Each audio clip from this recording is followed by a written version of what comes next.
you expressed a sentiment very far from thoughts and prayers. You said these children were probably praying when they were shot to death at Catholic school. Don't give us your effing thoughts and prayers. Trump got rid of the Office of Gun Violence Prevention. Trump gutted the resources that were in place to keep our communities safe. You, like my friend Jen Psaki, have had it with the thoughts and prayers.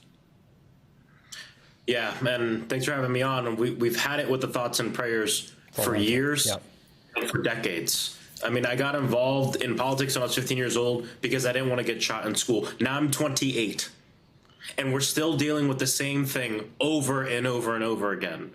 And we got some good stuff done during the last administration and the Biden administration, the White House Office of Gun Violence Prevention, the Bipartisan Safer Communities Act. Gun violence was going down. And then Trump comes in, and on day 2, he gets rid of the office.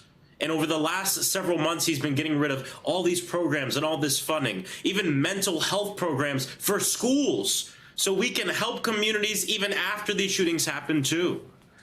Donald Trump is pro-gun violence. We have to be very straight up about what's going on in this country right now. And we can't beat around the bush and assume best intentions. And I brought this up in a committee hearing with Virginia Fox. And I brought up that they call themselves pro-lifers, but they do nothing about the fact that we have children dying in school. And so it's just like, I'm sorry, my thoughts are all over the place, but it's just frustrating that it happens again and again and again in this nation. And the question is, when are we going to actually do something? And I've spent so much time, man, in meetings with politicians before I was a politician, when I was an activist, crying with legislators, them hugging us, saying, don't worry, we're going to do something. And then they do the same thing they've always done. So for me, it's less about changing the minds of these politicians, and it's about changing the politicians themselves, because for my entire life, these people have not done shit. Although what you did is with things like March for Our Lives, it did change things. It was a turning point in which the forces in favor of common sense gun safety overtook the other forces in terms of the amount of money that they were able to put in terms of putting candidates up. So, you know, your thoughts may be all over the place tonight, but it's better than being locked down and thinking there's nothing that can be done. This doesn't have to keep happening. Exactly. And what happened, too, after the shooting that happened in Marjory Stoneman Douglas, after students rose up and said, we call BS, they fought. We saw the record-breaking turnout of young people across this country, and we kicked those politicians out that didn't do anything. And, you know, I'm in the state of Florida, which is the butt end of a lot of jokes, but they actually passed something. Wasn't perfect, but they passed good gun laws that include red flag laws to help make sure that shooters don't have these guns. And it was passed by a Republican legislature, signed a law by a Republican governor. But now we are in such a different moment in our country where authoritarianism and fascism has taken over the Republican Party. Now they're trying to undo the stuff they did after the shooting that happened in Parkland.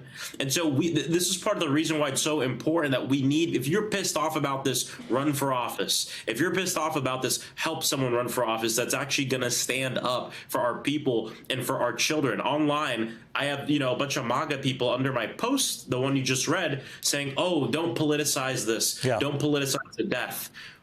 Yeah, we're way past that. We're way past the nonsense about not politicizing it. You had another post there was a post from March for Our Lives which said, today little kids at Annunciation Catholic School were forced into a club that no child should ever join. It's an effed up club, and it's growing because our so-called leaders refuse to act. Gun violence is the leading cause of death for children in America. I'm going to read that again. Gun violence is the leading cause of death for children in America, and every day they refuse to act, more children are sacrificed. We're worried about vaccines and mRNA. We got troops in the streets of Washington, D.C. For safety. And yet, if you're a kid in America, your likelihood of dying is greatest at school. And I like to spell it out even clearer for parents especially. If, God forbid, your child died tomorrow, the most likely reason would be because of bullets.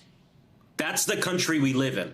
That's the decisions that Republican politicians have made time and time again. And about politicizing stuff, I remember 10 years ago, as a teenager in this movement, myself and a bunch of my friends got this sticker that we put on the back of our ID. And I always think about this sticker. And it said, if I die due to a shooting, politicize the hell out of my death to make sure it never happens again. And we saw a little of that in Florida. We saw the families saying, my child didn't die in vain. We are not going to let this go. We're not going to be thoughts and prayers, and my child is just another statistic. We're going to make this a turning point for America. Is it your sense that I mean, it seems to be that the public is there. This seems to be a limitation imposed by Republican politicians.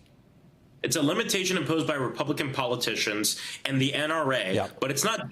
We have to look even beyond the NRA, because the NRA is a lobbying front for the gun manufacturers and the gun industry. The NRA was literally built to get the blows dealt to them instead of the corporations and the billionaires behind the corporations. And so it's important that we start naming these companies, Smith & Wesson. It's important that we start talking about the gun manufacturers and the billionaires behind the NRA that are the ones that want to stop any gun law from being passed because it hurts the bottom line. And like every other issue, from climate change to healthcare to every other issue, it is big money behind it, and gun violence is no different.